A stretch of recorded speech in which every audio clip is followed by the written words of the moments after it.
Bismillahirrahmanirrahim. Assalamualaikum warahmatullahi wabarakatuh.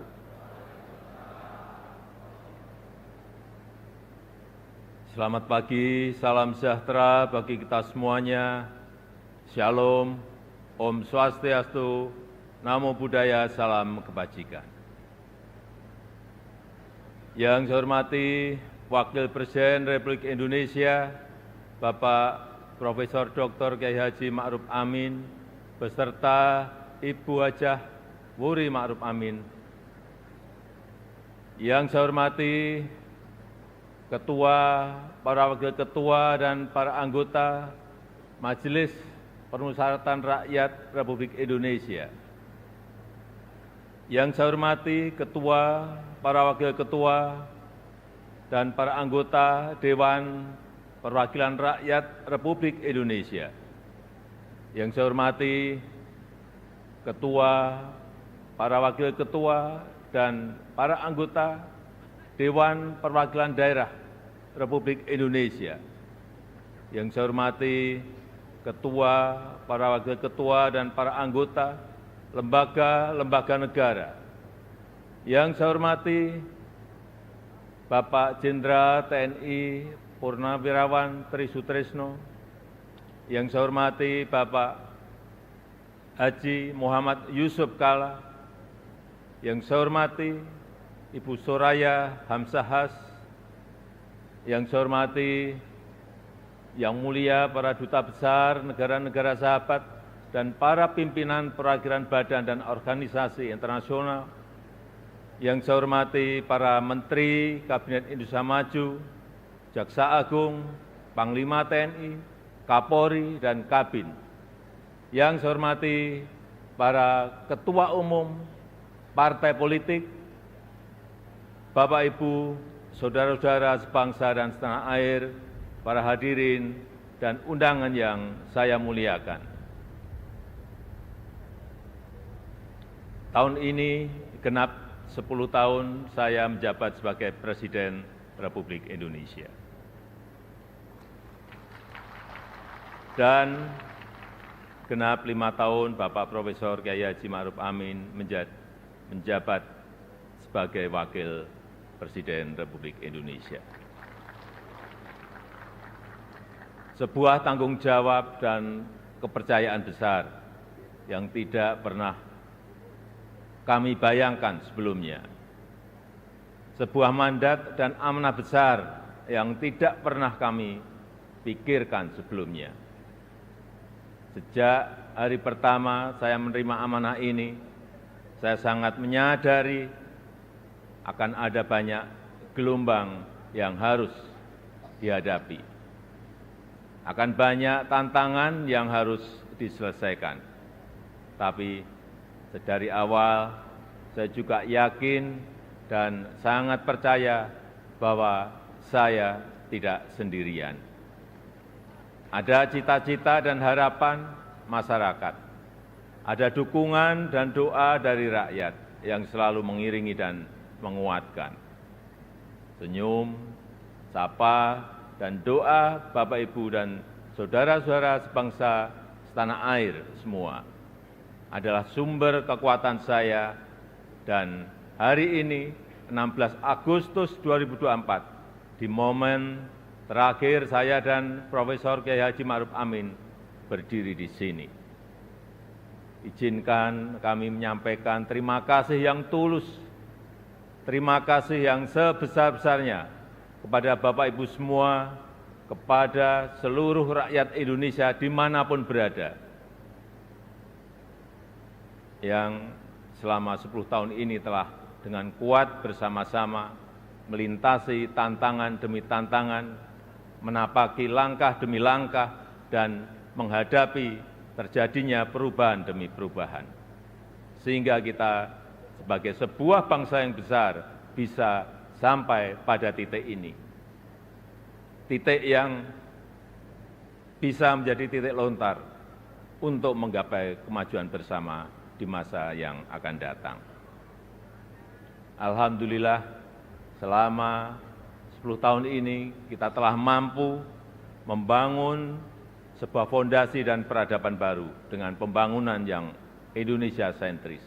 Membangun dari pinggiran, membangun dari desa, membangun dari daerah terluar, sehingga sampai saat ini kita telah membangun 366.000 kilometer jalan desa, 1,9 juta meter jembatan desa, 2.700 kilometer jalan tol baru, 6.000 kilometer jalan nasional, 50 pelabuhan dan bandara baru, serta 43 bendungan baru dan 1,1 juta hektar jaringan irigasi baru. Sehingga kita berhasil menurunkan biaya logistik dari sebelumnya 24% menjadi 14% di tahun 2023. Sehingga kita bisa meningkatkan daya saing dari sebelumnya peringkat 44 menjadi peringkat 27 di tahun 2024. Sehingga kita mampu memperkuat persatuan kita karena akses yang lebih merata dan berkeadilan. Selain itu, ketangguhan kita sebagai sebuah bangsa juga terbukti dari daya tahan kita dalam menghadapi pandemi COVID-19, dalam menghadapi perubahan iklim, dan dalam menghadapi geopolitik dunia yang semakin memanas. Patut kita syukuri, alhamdulillah, Indonesia merupakan satu dari sedikit negara yang mampu pulih lebih cepat, bahkan terus bertumbuh. Pertumbuhan ekonomi kita terjaga di kisaran 5%, walau banyak negara tidak tumbuh, bahkan melambat. Wilayah Indonesia Timur seperti Papua dan Maluku justru mampu tumbuh di atas 6%, dan Maluku Utara mampu tumbuh di atas 20%. Inflasi juga terkendali di kisaran 2–3%, saat banyak negara mengalami kenaikan yang luar biasa, bahkan ada yang mencapai lebih dari 200%. Angka kemiskinan ekstrem mampu kita turunkan dari sebelumnya 6,1% menjadi 0,8% di tahun 2024. Angka stunting juga mampu kita kurangi dari sebelumnya 37% menjadi 21,5% di tahun 2023. Dan tingkat pengangguran juga mampu kita tekan dari sebelumnya 5,7% menjadi 4,8% di tahun 2024. Upaya perlindungan bagi masyarakat ekonomi bawah juga telah memberi manfaat luas bagi masyarakat. 361 triliun rupiah anggaran Kartu Indonesia Sehat selama 10 tahun ini telah digunakan untuk membiayai layanan kesehatan lebih dari 92 juta peserta JKN per tahunnya, mulai dari usia dini sampai lansia yang tersebar di seluruh Indonesia. 113 triliun rupiah anggaran Kartu Indonesia Pintar selama 10 tahun ini telah digunakan untuk pendidikan lebih dari 20 juta siswa per tahun mulai dari SD sampai SMA, SMK di seluruh tanah air Indonesia. 225 triliun rupiah anggaran program Keluarga Harapan selama 10 tahun telah dimanfaatkan untuk meningkatkan ekonomi sekitar 10 juta keluarga kurang mampu per tahunnya. Dan 60,3 triliun rupiah anggaran prakerja selama 5 tahun telah dimanfaatkan untuk menambah keahlian 18,8 juta pekerja yang tersebar di seluruh tanah air Indonesia. Ini adalah pembangunan yang kita cita-citakan bersama, pembangunan yang menyentuh semua lapisan masyarakat, pembangunan yang memberi dampak bagi masyarakat luas, dan pembangunan yang membuka peluang untuk tumbuh bersama-sama. Bapak, Ibu, saudara-saudara sebangsa dan setanah air, di sisi lain kita juga telah mengambil langkah besar untuk meningkatkan produktivitas dan nilai tambah dengan tidak lagi mengekspor bahan mentah, tapi mengolahnya dulu di dalam negeri. Walau banyak negara lain yang menggugat, menentang, bahkan berusaha menggagalkan, tapi kita sebagai sebuah bangsa yang berdaulat, sebagai bangsa yang besar, kita tidak goyah bahkan terus maju untuk melangkah. Dimulai dari nikel, boksit, dan tembaga yang akan dilanjutkan dengan timah, serta sektor potensial lainnya seperti perkebunan, pertanian, dan kelautan. Alhamdulillah, sampai saat ini telah terbangun smelter dan industri pengolahan untuk nikel, boksit, dan tembaga yang membuka lebih dari 200.000 lapangan kerja dan meningkatkan pendapatan negara lebih dari 158 triliun rupiah selama 8 tahun ini. Kita ingin kekayaan yang ada di negeri ini, anugerah Allah Subhanahu wa Ta'ala untuk negeri ini dapat dikelola sebesar-besarnya untuk kepentingan rakyat, dapat dimanfaatkan semaksimalnya untuk kesejahteraan rakyat. Oleh sebab itu, kita juga telah mengambil aset kita kembali yang selama puluhan tahun dikelola oleh pihak asing, yang selama puluhan tahun diambil manfaat besarnya oleh pihak asing, seperti Freeport, Blok Rokan, dan Newmont. Alhamdulillah, semuanya itu bisa kita ambil alih kembali. Selain itu, di saat dunia mulai mengarahkan masa depannya ke ekonomi hijau, Indonesia juga tidak ingin kehilangan momentum ini, karena Indonesia memiliki potensi besar di sektor energi hijau, yaitu sekitar kurang lebih 3.600 gigawatt, baik dari energi air, angin, matahari, panas bumi, gelombang laut, dan bioenergi. Sehingga kita terus konsisten mengambil bagian dalam langkah dunia melakukan transisi energi secara hati-hati dan bertahap, karena transisi energi yang ingin kita wujudkan adalah transisi energi yang berkeadilan, yang terjangkau dan mudah diakses bagi masyarakat. Di sektor teknologi dan digitalisasi, kita juga patut bersyukur untuk pertama kalinya kita memiliki INA Digital, sebuah digitalisasi layanan pemerintah yang terintegrasi untuk mempercepat dan mempermudah layanan bagi masyarakat. Cakupan elektrifikasi terus kita perluas hingga mencapai 99% di tahun 2024 tahun ini. Demikian juga dengan cakupan internet yang terus kita tingkatkan hingga mencapai 79% di tahun 2024. Ini akan menjadi ekosistem yang baik untuk mendorong digitalisasi UMKM dan pengembangan startup Indonesia, sehingga akan melahirkan semakin banyak entrepreneur muda yang berkualitas di negeri ini. Dukungan produk dalam negeri juga kita berikan perhatian khusus dengan memprioritaskan belanja APBN, APBD, dan BUMN untuk produk-produk dalam negeri. Karena kita ingin apa yang berasal dari rakyat dapat kembali ke rakyat dan bermanfaat maksimal untuk rakyat. Di bidang hukum, kita juga patut bersyukur setelah 79 tahun merdeka, akhirnya kita memiliki kitab undang-undang hukum pidana yang baru.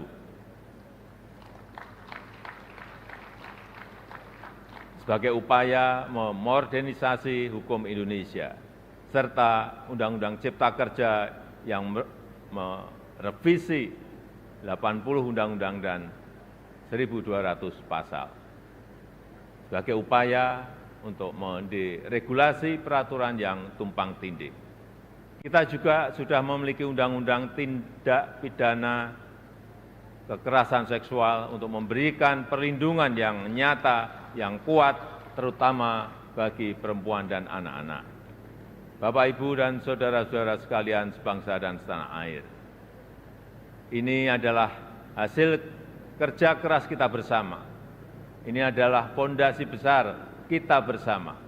Ini adalah bukti bahwa persatuan kita, bahwa kerukunan kita, bahwa kerja keras dan kegotong royongan kita dapat membawa Indonesia melompat lebih tinggi lagi.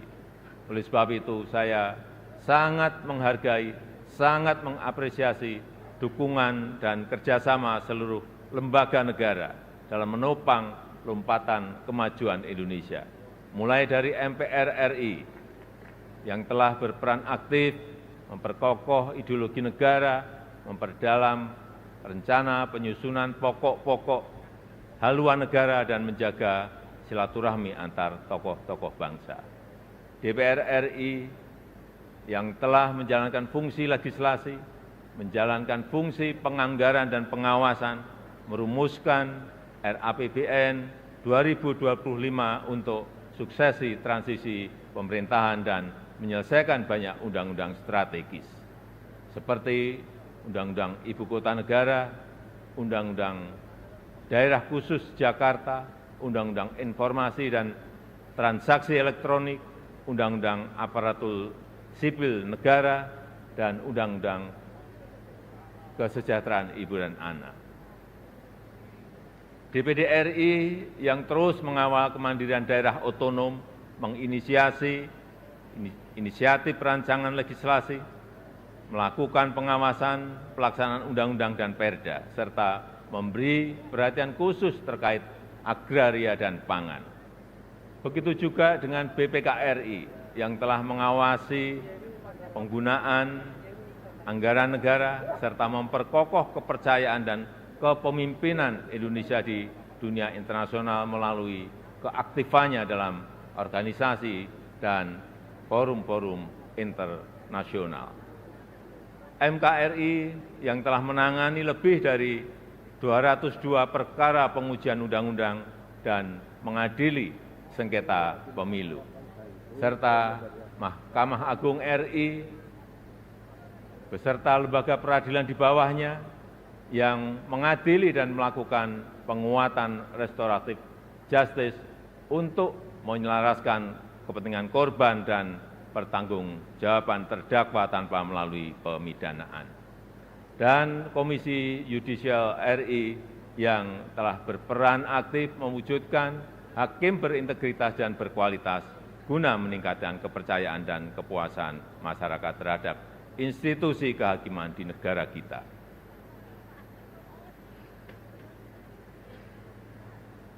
Bapak, Ibu, saudara-saudara sebangsa dan setanah air,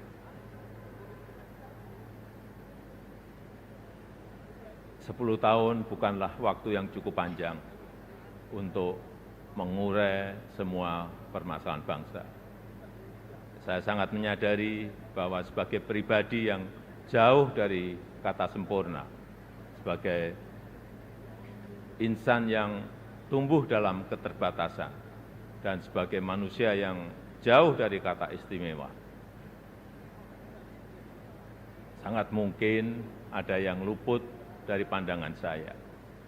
Sangat mungkin ada celah dari langkah-langkah yang saya ambil.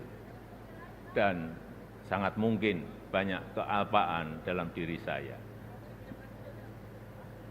Oleh sebab itu, di penghujung masa jabatan ini, izinkan saya menyampaikan suara nurani terdalam kepada Bapak, Ibu, dan saudara-saudara sebangsa tanah air, kepada seluruh rakyat Indonesia, tidak terkecuali satupun. Saya dan Profesor Kyai Haji Ma'ruf Amin mohon maaf untuk setiap hati yang mungkin kecewa, untuk setiap harapan yang mungkin belum bisa terwujud, untuk setiap cita-cita yang mungkin belum bisa tergapai. Sekali lagi kami mohon maaf. Kami mohon maaf.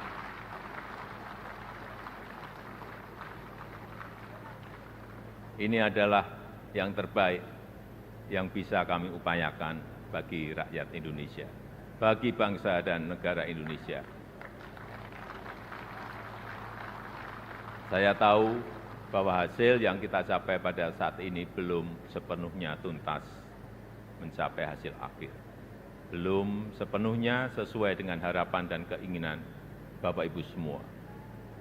Namun saya yakin dan percaya dengan persatuan dan kerjasama kita, dengan keberlanjutan yang terjaga, Indonesia sebagai negara yang kuat dan berdaulat akan mampu melompat dan menggapai cita-cita Indonesia emas di tahun 2045.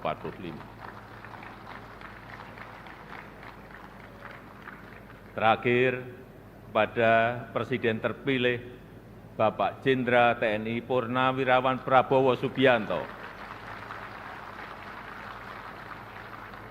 Tahun depan, insya Allah Bapak yang akan menyampaikan pidato kenegaraan. Nanti pada tanggal 20 Oktober 2024, izinkan saya menyerahkan tongkat estafet kepemimpinan ini kepada Bapak Prabowo Subianto. Izinkan saya juga menyerahkan semua harapan dan cita-cita masyarakat Indonesia dari Sabang sampai Merauke, dari Miangas sampai Pulau Rote, dari pinggiran, dari daerah terluar, dari desa dan dari pusat-pusat kota kepada Bapak.